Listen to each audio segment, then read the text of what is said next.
Hello everyone, very good afternoon. तो ये video में will discuss about Reliance industries. परसों को उसका एजीएम हुआ 29th ऑफ अगस्त को। एंड एजीएम में इस बात पे इशारा दिया गया कि Jio IPO is about to launch soon in 2026। यानी कि उन्होंने एक हरी झंडी जैसा कुछ दिखाया है फॉर जियो आईपीओ। लेकिन इसके चलते रिलायंस शेयर में एक बहुत बड़ी फॉल आ गई। अब लोगों को लगेगा कि why this fall is all about, what is this fall all about. And अब ये स्टॉक में क्या कर सकते हैं।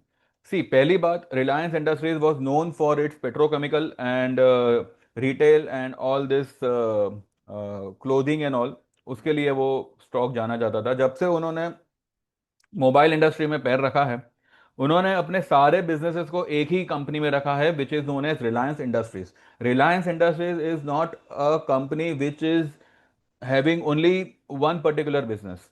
ठीक है।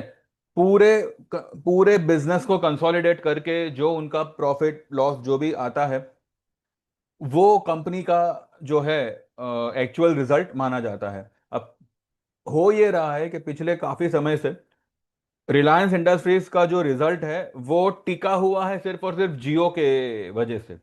जियो ने बहुत ही जल्द मार्केट पे पूरा कैप्चर किया हुआ है, मोबाइल मार्केट पे, जिसका the only competitor left is Airtel.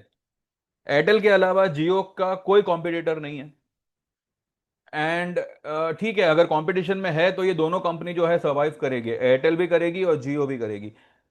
अब यहां पे ये बात है कि जो भी उसके पेट्रोकेमिकल के इन्वेस्टर्स थे, यानी कि जो लोग ने पेट्रोकेमिकल बिजनेस को देखते हुए रिलायंस में इन्वेस्ट किया हुआ था, अगर ये जियो नहीं होता, ठीक है, तो रिलायंस का जो रिजल्ट है वो नहीं आता जो वो फिलहाल एट प्रेजेंट प्रेजेंट कर रहा है।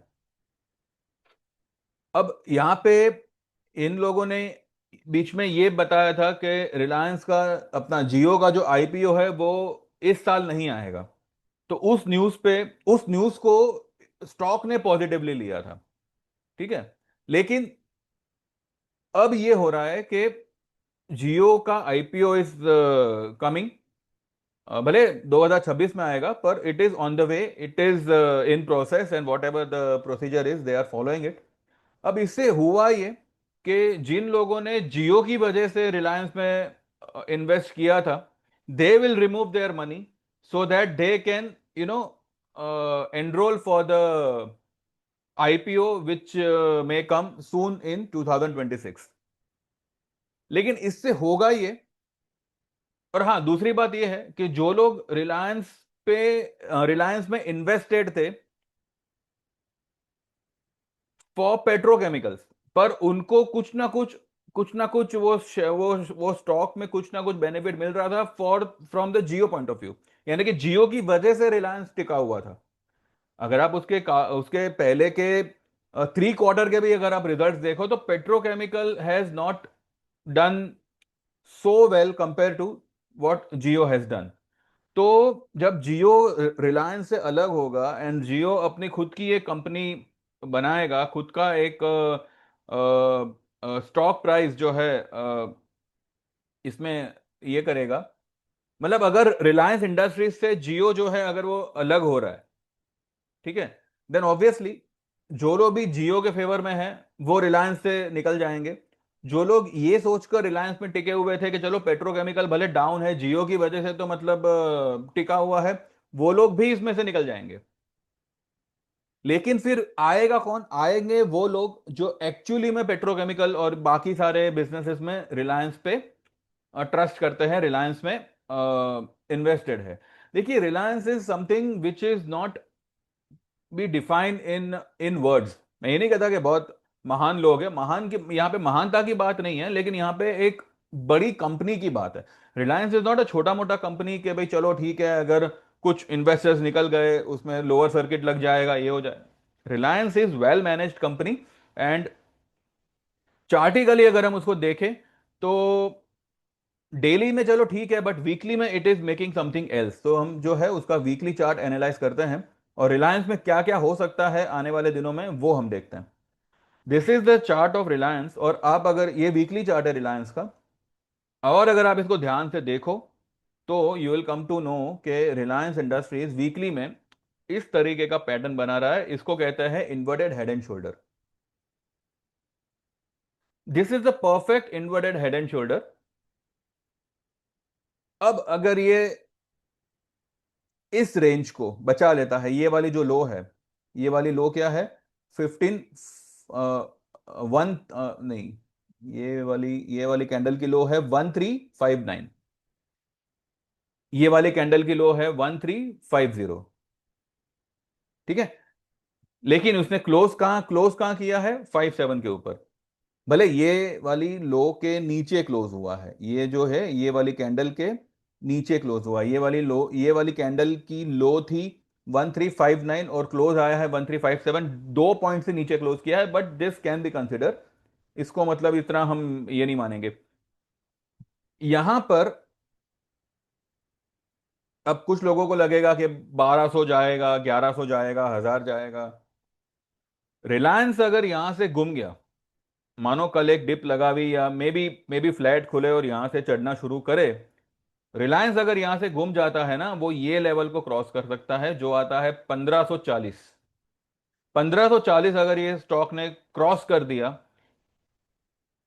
सिर्फ यही स्टॉक काफी है निफ्टी को 26,000 पहुंचाने के लिए। ये अकेला सिंगल हैंडेडली ये स्टॉक पहुंचा सकता है। अब आप लोग को लगेगा कि ऐसा कौन सा न्यूज आ गया रिलायंस में। तो भैया किसने बोला कि market is running on news? Market में तेजी अच्छे पॉजिटिव न्यूज की वजह से आती है। मार्केट में तेजी तब भी आ सकती है अगर नेगेटिव न्यूज सारे के सारे फैक्टरिंग हो चुके हैं। मार्केट में फॉल तभी भी आ सकती है जब पॉजिटिव न्यूज सारे के सारे फैक्टरिंग हो चुके हैं। ठीक है, तो यहां पे जो भी नेगेटिविटी चल रही थी रिलायंस में, आई बिलीव वो लोग का जो एजीएम हुआ था परसों को, उसमें उन्होंने काफी हद तक क्लेरिफिकेशन दिया हुआ है। एंड ये न्यूज कि भाई जियो का आईपीओ आ रहा है, this this market must have taken it negatively on that day, पर ये all together will no will be a positive news for the entire Reliance Industries. तो यहां से मुझे नहीं लगता कि रिलायंस में किसी भी तरह की कोई नेगेटिविटी यहां पे पनप सकती है। इनफैक्ट यहां से ये जो पैटर्न फिलहाल बन रहा है, I am only watching this particular level, ठीक है, this particular pattern. Internally Reliance में क्या चल रहा है क्या नहीं चल रहा है मुझे नहीं पता, मुझे अभी तक उन्होंने फोन नहीं किया। लेकिन ये वाला पैटर्न अगर मानो वर्क कर गया, ये वाला पैटर्न अगर मानो काम कर गया, देन 15, ये वाली हाई को ये बहुत जल्द क्रॉस करेगा, 1550 या 1530 40 जो भी है। ये वाली हाई को ये रिलायंस आराम से क्रॉस करेगा। और अगर ऐसा हो जाता है देन बिलीव मी, ये 2000 निकल सकता है। रिलायंस फिर से जो है 2000 निकल सकता है। सारे स्टॉक्स जो अभी तलिए पे खड़े हैं, यानी कि जो अभी बॉटम पे खड़े हैं, वो उस लेवल तक जा सकते हैं जहां पे फिलहाल अभी सोचना भी जो है बहुत मुश्किल है। वो लेवल शायद हजम ना हो, लेकिन ये पॉसिबल है। तो this is also one of the factor which may add fuel to the rally which I am hoping in Nifty in coming days. So Reliance may play a very big role in taking Nifty towards the new all-time high, and maybe Reliance जो है ये 1800 2000 के करीब निकल सकता है, जो अभी अभी चल रहा है 1350 के आसपास। तो रिलायंस में आई बिलीव भी एक एक पॉजिटिव यहाँ पे एक पॉजिटिव मूव देना चाहिए कंपनी, ये जो स्टॉक है वो। अगर इसका हम डेली चार्ट देखें, डेली चार्ट में चलो ठीक है, it has close below is 200 day moving average, ठीक है। लेकिन अगर इसका मंथली मंथली देखते हैं,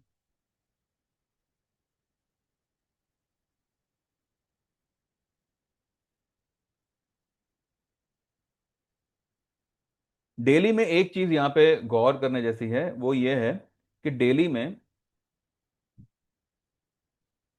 ये देखो, ये डेली डेली डेली चार्ट है इसका। डेली में अगर आप ये भूल जाओ, ये जो है ना, ये जो हेड एंड शोल्डर है उसको छोड़ दो, लेकिन डेली में अगर आप देखो ना, तो this is cup and this में एक्ट एज अ हैंडल। तो डेली चार्ट में ये कप एंड हैंडल बन सकता है, जिसका ब्रेकआउट आएगा 1550 के ऊपर। जो हम टारगेट मान के चल रहे हैं, वो एक्चुअली में ब्रेकआउट लेवल होगा।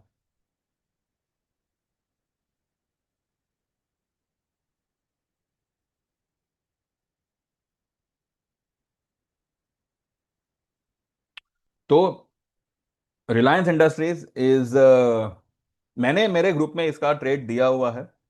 We have kept the closing basis stop loss of 1350, और वहां से जो है वी आर लॉन्ग, हमने 14,000 का कॉल लिया हुआ है, and many many people have taken that position. अब देखते हैं ये क्या करता है, कैसे करता है, एंड अकॉर्डिंगली जो है फिर हम उसमें जो है क्या करना क्या नहीं करना वो देखेंगे। But for me at present Reliance is a buying candidate, जो यहाँ से मुझे लगता है कि एक बहुत बड़ी वाली रैली कर सकता है, बड़ी वाली तेजी कर सकता है। और जो भी इसका अभी का जो भी ये नेगेटिव न्यूज जो भी चल रहा है, जो मतलब जो न्यूज जिसको मार्केट ने नेगेटिवली लिया है, वो मुझे लगता है 1-2 दिन अगर उसका प्रेशर रहा तो रहा, लेकिन वो प्रेशर के चक्कर में वो गिरता नहीं जाएगा। ठीक है, तो देखते हैं कैसे क्या होता है, अकॉर्डिंगली जो है फिर हम उस पर जो है हमारा व्यू या तो कायम रखेंगे, या फिर अगर वो चेंजेस करना होगा तो देखेंगे। पर फिलहाल, फिलहाल 1-2 दिन के लिए will wait and watch in this particular stock, even though we have taken long position in Reliance still. 1-2 दिन की बात है, और अगर मानो ये सारी बातें सुलझ चुकी है, तो ये कल ही से जो है आपका ये स्टॉक जो है ये बढ़ना चाहिए।